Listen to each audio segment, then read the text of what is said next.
Hello, water signs, Cancer, Pisces, Scorpio.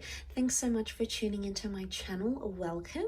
This is going to be a reading looking at the future of your current connection. So we'll see what the cards can reveal with some overall energy advice, and then we'll lay out a few more cards to see what this future could look like with this person and in this connection. So if you are a Cancer, Pisces, Scorpio, this reading can be for you. If you have a heavy Cancer, Pisces, Scorpio placement in your natal birth chart, then absolutely this reading can also be applicable, and also to the cross watchers watching as well. So let's jump into it, water signs, and see what's the overall energy, the future of this connection for water signs. Okay, you have the Three of Wands, but it's actually reversed. Now, the Three of Wands is a card of movement. It is known upright. It's a card of taking chances. It is. It's a card of having options. However, because this is in reverse, it tells me that the future of this connection, it's almost like you're eliminating third parties here. So this is becoming more suddenly more powerful. I love that we see these two rings intertwined here, because it's like you and this person coming together, and it almost looks like this infinity symbol here. So I feel for a lot of you, you're making your person the priority, or this person is making you their priority. There could be engagements or marriages coming up in this connection as well, so that's very exciting.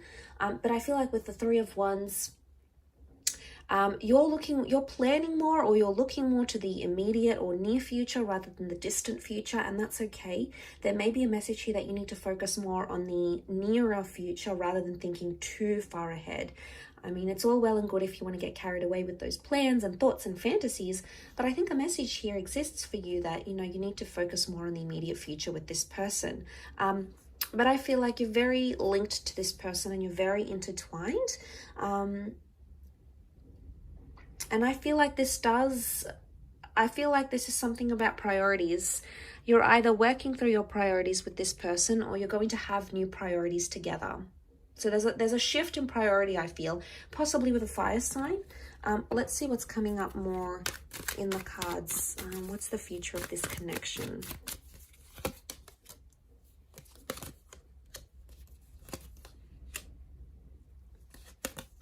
Okay, there is a lot of movement with the Six of Swords, and you do have that Ace of Cups, which is fantastic. I really feel like you're in for a new chapter. Now, the Ace of Cups can rule traditional marriages, engagements, coming together, moving in, any sort of milestone around love. So it can be a message here that God, fate, the universe sort of is backing this connection. And I also feel like it's going to be something you want to do, Cancer, Pisces, Scorpio. Why? Because you have the Ace of Cups, okay? And this really indicates that this is the water sign, which is you, that wants to make these things happen, okay? It's going to be your doing, your initiative. You're sort of going to invite it into your life.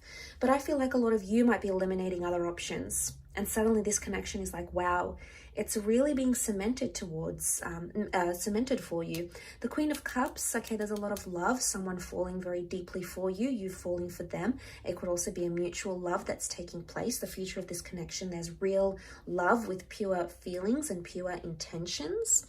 I feel with the Empress, there can be news of fertility or children here, because it's also come up in the cards. That may be something you may share with this person eventually.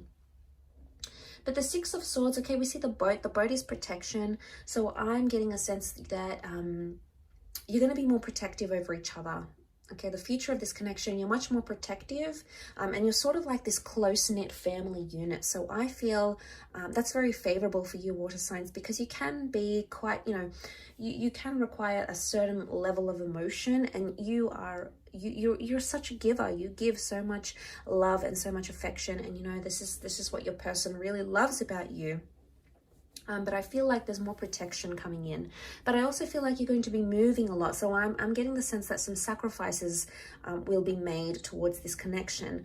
And these sacrifices can include moving, relocating, changing your social media habits, changing your hobbies, changing your lifestyle for this relationship. I don't get a vibe that you're completely compromising everything and it's just all for this person. I get that it's a healthy balance of eliminating some things that may cause trouble in this relationship. And it sort of ties in very much to that overall energy. You know, you're eliminating options, you're eliminating things that can go wrong, you're eliminating communication with exes maybe, you're eliminating cheating habits, wandering eye habits, you know, any sort of activity that makes your person feel like an option, or it makes you feel like an option. I feel like the promise to eliminate that and work through it appears fantastic. And we see a lot of growth. You know, look at that Empress. She rules growth. So I'm seeing that there's a lot of growth in this connection. But I do want to mention with the Magician, this is Aries energy. So there's a lot of new energy, infatuation or attraction that's coming up in your connection. But I also see independence and autonomy. Okay, but it's a healthy autonomy. So something about maybe getting your identity back, or maybe trusting each other when you're alone on business trips or alone with friends, this sort of autonomy, but it's coming up favorably. And I think this is going to reflect very powerfully with your connection, because suddenly you're going to trust each other more and value that trust much more than you perhaps previously did. Now, the Magician can sometimes be seen as the manipulator as well, though. So there can be some minor manipulations that take place in this relationship, either from your side or from theirs. Is it something you can work through? Absolutely. You can move forward. You can move away from those murky waters into something more calm. So just know that these challenges, it's not like there's a magic wand and it's going to be waved and all of it will disappear. Each connection and relationship will come with its own challenges, but your ability to move forward in those challenges is going to improve. So that's fantastic to see as well. But overall, I feel with the Queen of Cups, there's more appreciation and more gratitude coming, which is fantastic. Or it's like if there is that manipulation in the relationship, the Queen of Cups is like being open and being in a vulnerable state. So there's a lot more vulnerabilities coming. And sometimes that's going to put you in a good position, water signs. Other times it's going to put you in a not so good position. But you have to take the good with the bad. It's just how relationships are. There's multiple facets of them. But overall, I feel like you're leaning more towards that. And I feel like the changes you make now in the immediate and distant future can very much impact that long distance future when it eventually comes. But the focus here for you appears to be more in what's happening now or what's happening very, very soon. Because essentially, you know, we are building our futures. We are living our futures, and the present becomes the future. So I think just remember that with the actions, with the conversations you're having, with behavioral patterns, because essentially you are creating that future currently with this person. I'll leave it at that though. So thank you again so much for watching. Absolutely appreciate it. And I hope to be in touch very soon. Don't forget to subscribe, and ciao for now.